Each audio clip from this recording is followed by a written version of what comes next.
James Mitchell était assis seul dans son vaste bureau vitré, dominant la ville comme un roi au sommet d'un empire qu'il ne regardait plus vraiment. Les chiffres défilaient devant ses yeux. Bénéfices records, acquisitions réussies, croissance à 2 chiffres. Tout ce pourquoi il avait sacrifié 20 années de sa vie était là, parfaitement aligné. Pourtant, il n'éprouvait rien, ni fierté, ni joie.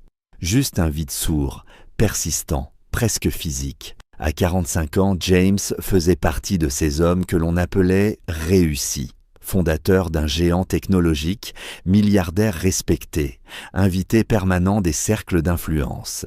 Mais 6 mois plus tôt, son mariage s'était effondré dans un silence glacial. Pas d'enfant, pas d'attache, seulement des accords financiers signés à l'amiable et une solitude devenue impossible à ignorer. Il réalisa alors que toute sa vie avait été construite autour d'objectifs mesurables, sauf un « être heureux ».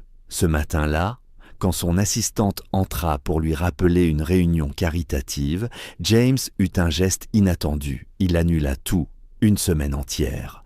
Plus de conseils d'administration, plus de galas, plus de sourires forcés. Il voulait disparaître, non pas fuir, mais comprendre.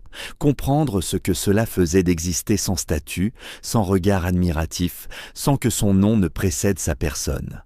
De retour chez lui, il laissa les costumes hors de prix dans leur penderie silencieuse. Il enfila un jean ordinaire, une chemise simple, des bottes qu'il n'avait portées qu'une fois pour une photo de communication.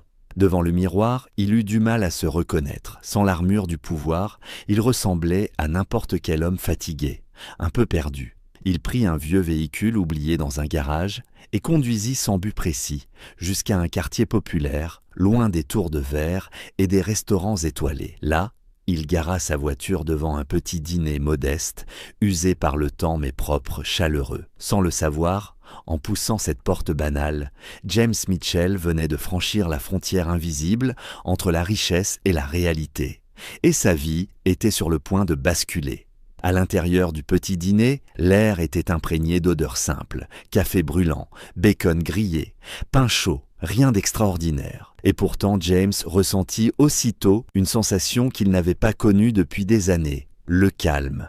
Il s'installa dans une banquette au fond, légèrement usée, comme si des centaines de vies ordinaires y avaient laissé leurs traces. Une serveuse s'approcha. Elle devait avoir un peu plus de 30 ans. Ses cheveux blonds étaient attachés à la hâte.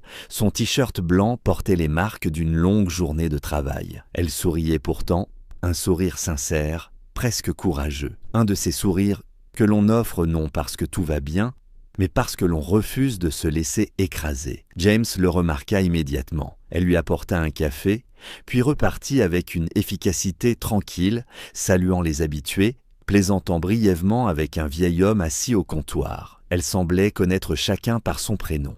James observa cette scène comme on observe un monde inconnu, un monde où l'on compte les pourboires, mais où l'on donne encore de la chaleur humaine gratuitement. C'est alors qu'une petite voix interrompit ses pensées. Une fillette se tenait près de sa table. Elle avait de grands yeux bleus sérieux, presque trop sérieux pour son âge, et un t-shirt rose un peu usé. « Bonjour, je m'appelle Lily. » James sourit, surpris. Elle ne paraissait pas timide, mais directe, comme si la vie l'avait déjà forcée à aller à l'essentiel. Elle lui expliqua que sa mère travaillait ici et qu'elle passait souvent ses après-midi dans le dîner. Quand elle désigna la serveuse blonde, quelque chose se serra doucement dans la poitrine de James. La mère arriva aussitôt, gênée, s'excusant du dérangement. Mais James balaya l'excuse d'un geste sincère. Il n'avait pas l'impression d'être dérangé. Au contraire, pour la première fois depuis longtemps, quelqu'un lui parlait sans attendre quoi que ce soit de lui. Au fil des minutes, puis des jours suivants, James revint, toujours sans raison précise. Il écoutait Lily raconter son école, ses rêves naïfs mais lumineux. Il observait sa mère travailler sans relâche, porter la fatigue comme un manteau trop lourd, sans jamais se plaindre. Et sans s'en rendre compte, il commença à attendre ces moments. Comme si, dans ce dîner ordinaire, quelque chose en lui s'était réveillé. Quelque chose qu'il croyait perdu depuis longtemps. Le 5e jour, James sentit que quelque chose avait changé dès qu'il poussa la porte du dîner. L'atmosphère n'était plus la même. Les gestes étaient plus rapides, les sourires plus tendus. Et surtout, Lily n'était pas assise à sa place habituelle avec ses cahiers ouverts. Elle était recroquevillée sur la banquette du fond, la tête posée sur la table, immobile. Quand la serveuse s'approcha de lui, James remarqua aussitôt ses yeux rougis, cette inquiétude mal dissimulée que seule une mère peut porter. Il attendit qu'elle pose la tasse de café avant de parler, d'une voix basse, presque prudente. « Est-ce que tout va bien ?» Elle hésita. Son sourire professionnel vacilla, puis s'effondra. Elle jeta un coup d'œil autour d'elle, comme pour s'assurer que personne n'écoutait, et s'assit face à lui, juste quelques secondes. « C'est Lily. Elle a de la fièvre depuis 2 jours, je pense que ça devient sérieux. Mais je n'ai pas d'assurance santé.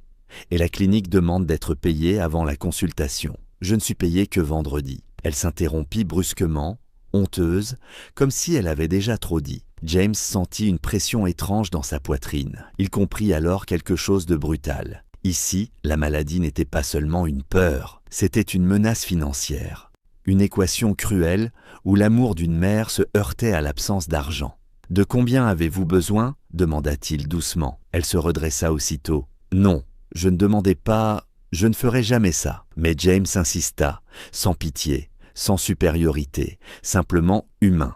Lorsqu'elle murmura le chiffre, 200 $, il resta figé. 200. Une somme qu'il dépensait autrefois pour un dîner sans y penser. Ici, c'était la frontière entre l'aide et l'abandon. Il sortit l'argent de son portefeuille simple, celui qu'il utilisait désormais. Il en posa le double sur la table. « Prenez aussi le reste de la journée. Votre fille a besoin de vous. » Les mains de la jeune femme tremblaient lorsqu'elle accepta. Elle promit de rembourser. James n'insista pas.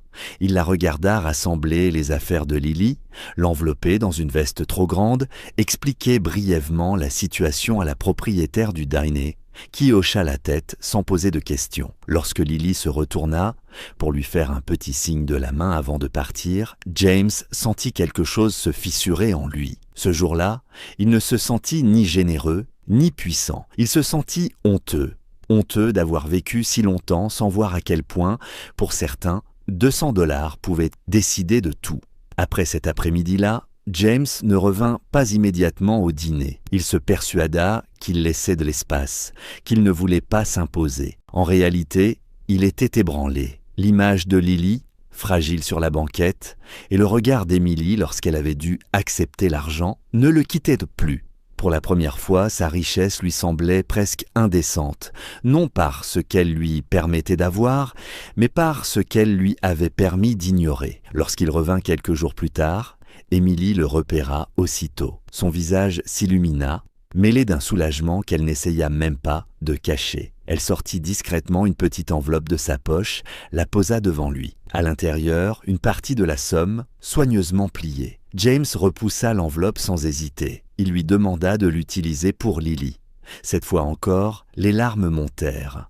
Elle ne comprenait pas pourquoi un inconnu se montrait aussi présent, aussi constant. Les semaines passèrent, James s'intégra doucement à leur routine. Il aidait Lily à faire ses devoirs, écoutait Emily parler de ses rêves abandonnés, de ses études interrompues, de cette vie faite de sacrifices silencieux. Pour Lily, il n'était plus un client. Il était celui qui restait assis jusqu'à la fin, celui qui écoutait vraiment, celui qu'elle dessinait un soir dans un dessin maladroit où elle écrivit, avec application, un mot qui frappa James de plein fouet, famille. Ce fut trop. Ce soir-là, après la fermeture, James demanda à parler à Emily. Sa voix tremblait légèrement lorsqu'il lui révéla enfin la vérité, son vrai nom, son entreprise, sa fortune. Le silence qui suivit fut glacial. Emily se leva d'un bond, blessée, humiliée. Elle eut l'impression que tout n'avait été qu'un jeu cruel, une expérience sociale déguisée. « Tu savais tout de nous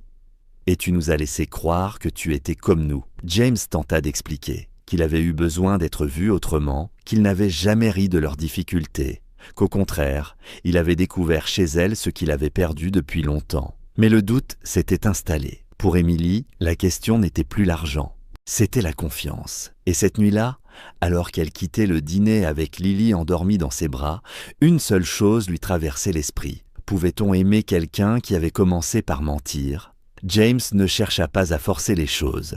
Après cette nuit de vérité brutale, il comprit que la seule réponse possible n'était ni l'argent, ni les promesses, mais le temps. Il continua de venir au dîner, sans s'imposer, sans expliquer davantage. Il s'asseyait à la même place, commandait le même café, aidait Lily quand elle le rejoignait et repartait quand Emily en avait besoin. Il resta, jour après jour, sans masque, sans rôle. Peu à peu, la colère d'Emily laissa place à la méfiance, puis à une prudence douloureuse. Elle observa ses gestes. Il n'essayait pas de changer leur vie à coups de chèques. Il écoutait, il demandait la permission, il respectait leurs limites. Lorsqu'il proposa d'aider Lily pour ses études, ce fut avec une condition claire, que rien ne soit fait sans leur accord. Lorsqu'il encouragea Emily à reprendre une formation, il insista pour qu'elle la mène par elle-même avec sa propre fierté. Le vrai tournant ne vint pas d'un grand discours, mais d'un détail. Un soir d'hiver, Lily monta sur scène pour un petit spectacle scolaire. La salle était presque vide. Emily travaillait tard. James était là, seul, au premier rang. Quand Lily le vit, son visage s'illumina. À cet instant précis, Emily comprit. Il n'était pas en train d'expérimenter. Il avait choisi d'être présent, même quand personne ne regardait. Leur relation se construisit lentement, sans conte de fées, avec des doutes, des discussions difficiles, des silences. James apprit que l'amour ne se prouvait pas par ce que l'on donne, mais par ce que l'on accepte de partager. Les contraintes, les peurs, le quotidien. Des mois plus tard, ils formèrent une famille discrète, enracinée dans le même quartier, dans la même simplicité.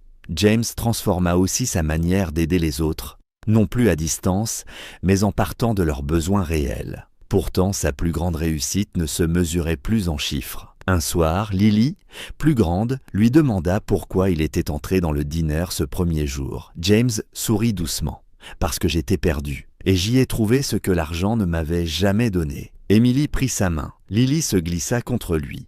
Et James comprit alors qu'être riche, ce n'était pas accumuler, c'était rester, aimer et choisir chaque jour de ne plus partir. Si cette histoire a touché votre cœur, si vous croyez qu'un seul acte de bonté peut changer une vie, alors laissez un like, un commentaire et partagez cette vidéo. Votre soutien nous aide à faire rayonner encore plus d'histoires d'amour et de compassion.